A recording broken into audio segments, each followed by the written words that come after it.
Hi, this is Alida for Super Crunchy Mom. Today I want to show you how to make a castor oil pack. You are going to need castor oil. I've been using this brand. I got from the same brand this wool flannel, and you will need a pair of scissors. Castor oil is good to detox and it's also good to get rid of any inflammation. I've been using it with my daughter on the chest, on the liver, on the area of the neck. If you have a problem with your knees, you can use it too. So I'm going to show you later how to do it.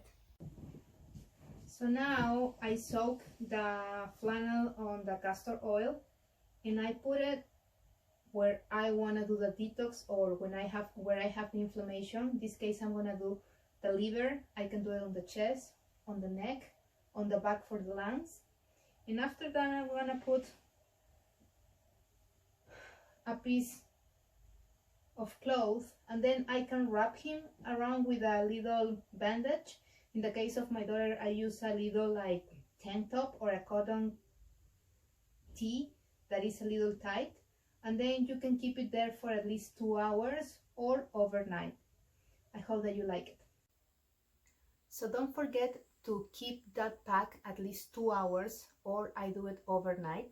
You can reuse also the flannel, and it's better when you warm up the oil because it can go deeper into your tissues. And you can use it also if you are constipated, so you apply it on the zone of your stomach. There is people that say that it's okay if you want to take it oral, but I don't recommend that. I think that it's enough, it's good enough if you apply it on your skin.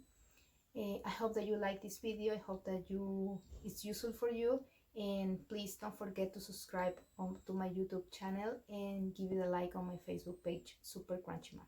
Thank you.